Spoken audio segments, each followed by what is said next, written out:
3-4 ದಿನದಿಂದ Instagram open ಮಾಡಿದರೆ ಸಾಕು, ವರಲಕ್ಷ್ಮಿ ಹಬ್ಬದ ರೀಲ್ಸೇ ವ್ಲಾಗ್ಸೇ ಇದೇ ಬರ್ತಾಯಿತ್ತು. ಸೊ ನಾನು ಕೂಡ ಮಾಡಿದ್ದೆ, ಬಟ್ ನಾನು ಯಾವುದೂ ಎಡಿಟ್ ಮಾಡಿರಲಿಲ್ಲ ಮತ್ತು ವಾಯ್ಸ್ ಕೊಟ್ಟಿರಲಿಲ್ಲ, ಟೈಮ್ ಇರಲಿಲ್ಲ. ಸೊ ಈ ಸಲ ಹಬ್ಬ ಆಗಿದ್ದು ಬೆಳಗ್ಗೆಗೇ ಹುಣ್ಣಿಮೆ ಬಿದ್ದಿದ್ದರಿಂದ 3 ದಿನ ಇಟ್ಕೊಳ್ಳೇಬೇಕಾಯಿತು ವರಲಕ್ಷ್ಮಿನ. ಸೊ ಹಾಗಾಗಿ ನನಗೆ ಟೈಮ್ ಇರಲಿಲ್ಲ. ಇವತ್ತು ಎಡಿಟ್ ಮಾಡಿ ವಾಯ್ಸ್ ಕೊಟ್ಟು ಅಪ್ಲೋಡ್ ಮಾಡ್ತಾಯಿದ್ದೀನಿ. ಇನ್ನು ಇದು ಬಂದು ವರಲಕ್ಷ್ಮಿ ಹಬ್ಬದ ದಿನ ಬೆಳಗ್ಗೆ 4 ಗಂಟೆಗೇ ಎದ್ದು ಎಲ್ಲ ತಟ್ಟೆ ತುಂಬುವಂಥ ಸಾಮಾನುಗಳನ್ನೆಲ್ಲ ಜೋಡಿಸಿ ಇಡ್ತಾಯಿದ್ದೀನಿ. ಈ ಸಲ ನಾನು 9 ತಟ್ಟೆ ತುಂಬಿದ್ದೀನಿ.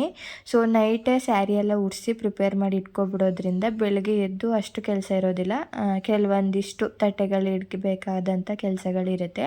ಇನ್ನು ಸಗಣಿಯಲ್ಲಿ ನಾನು ಗಣಪತಿನ ಮಾಡ್ತೀನಿ. ಕೆಲವೊಬ್ಬರು ಅರ್ಶಿನದಲ್ಲೂ ಮಾಡ್ಕೊತಾರೆ. ಅವ್ರವ್ರು ಯಾವ ಥರ ರೂಢಿಸ್ಕೊಂಡು ಬಂದಿರ್ತಾರೋ ಆ ರೀತಿ. ಇನ್ನು ನೈವೇದ್ಯಕ್ಕೆ ಅಂತ ಹೇಳಿ ಸಜ್ಜಿಗೆ ಮಾಡ್ತಾಯಿದ್ದೀನಿ. ಕೆಲವೊಬ್ಬರು ಪುಳಿಯೋಗರೆ, ಚಿತ್ರಾನ್ನ, ಮೊಸರನ್ನ ಈ ರೀತಿ ಎಲ್ಲ ಮಾಡ್ತಾರೆ, ಓಕೆ. ಬಟ್ ಲಕ್ಷ್ಮಿಗೆ ತುಂಬಾ ಪ್ರಿಯವಾದ ನೈವೇದ್ಯ ಅಂದರೆ ಅದು ಸಜ್ಜಿಗೆ. ನಾವು ಅದೆಲ್ಲ ಏನೇ ಮಾಡಿದರೂ ಕೂಡ ಒಂದು ಸ್ವಲ್ಪನಾದ್ರೂ ಸಜ್ಜಿಗೆ ಮಾಡಿ ಇಡಬೇಕು. ಸೊ ಅದೇನೇ ತುಂಬ ಮುಖ್ಯ ಲಕ್ಷ್ಮಿಗೆ ಹೇಳಬೇಕು ಅಂದರೆ. ಇನ್ನು ಕಳಶದೊಳಗಡೆ ಕೆಲವೊಬ್ಬರು 9 ಥರ, 12 ಥರ, 5 ಥರ ಹಾಕ್ತಾರೆ. ಸೊ ನಾನು ಕೂಡ 5 ಥರ ಹಾಕ್ತೀನಿ. ಆದರೆ ನಾನು ಬರೀ ಹಾಕೋದಂದರೆ ಅರಿಶಿನ, ಕುಂಕುಮ, ಎಲೆ, ಅಡಿಕೆ, ಒಂದು ಕಾಯಿನು, 5 ಥರ ಇಷ್ಟು ಪದಾರ್ಥಗಳು ಮಾತ್ರ ಹಾಕ್ತೀನಿ. ಇನ್ನು ಕೆಲವೊಬ್ಬರುಗಳು ಬೇರೆ ಬೇರೆ ಥರ ಏನೇನೋ ಕವಡೆ ಆ ಥರ ಎಲ್ಲ ಹಾಕ್ತಾರೆ. ಬಟ್ ನಾನು ಅದನ್ನೆಲ್ಲ ಅಭ್ಯಾಸ ಮಾಡ್ಕೊಂಡು ಬಂದಿಲ್ಲ. ನನ್ನ ಕೈಲಿ ಎಷ್ಟಾಗುತ್ತೋ ನನಗೇನು ಗೊತ್ತಿದೆಯೋ ಅಷ್ಟನ್ನು ಮಾತ್ರ ಮಾಡ್ತೀನಿ. ಇನ್ನು ಫಸ್ಟು ದೇವ್ರ ಮನೆಯಲ್ಲಿ ಪೂಜೆನ ಮುಗಿಸ್ಕೊಂಡು ಇಲ್ಲಿ ಬಂದು ನಾನು ಮಾಡ್ತಾಯಿದ್ದೀನಿ.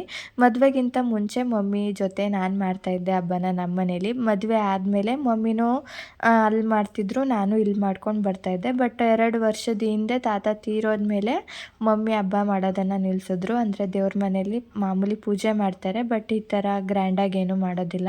ಹಾಗಾಗಿ ಅವರು ಬಳಸ್ತಿದ್ದಂತಹ ಲಕ್ಷ್ಮಿ ಬೆಳ್ಳಿ ಮುಖವಾಡನ ನನಗೇ ಕೊಟ್ಟರು. ಇನ್ನು ಮುಂದೆ ನೀನೇ ಹಬ್ಬ ಮಾಡ್ಕೊ ಹೋಗು ಅಂತ ಹೇಳಿಬಿಟ್ಟು.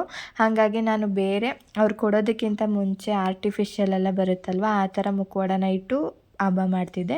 ಮಮ್ಮಿ ಕೊಟ್ಟ ಮೇಲೆ ಅದನ್ನೇ ಇಟ್ಟು ನಾನು ಹಬ್ಬನ ಮಾಡ್ತಾ ಇರೋವಂಥದ್ದು. ಸೊ ಪ್ರತಿ ವರ್ಷ ಹಬ್ಬ ಮಾಡಬೇಕಾದ್ರೂ ತುಂಬಾ ಪ್ರೀತಿಯಿಂದ, ಭಕ್ತಿಯಿಂದ, ಆಸೆಯಿಂದ ಮಾಡ್ತೀನಿ ಈ ಒಂದು ಹಬ್ಬನ.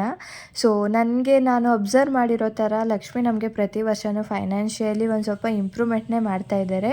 ಸೊ ಅದೇ ರೀತಿ ಮಾಡಲಿ ಅಂತ ಕೇಳ್ಕೊತೀನಿ. ಸೊ ಈ ವರ್ಷದ ನಮ್ಮ ಮನೆ ವರಲಕ್ಷ್ಮಿ ಹಬ್ಬ ಈ ರೀತಿ ಇತ್ತು.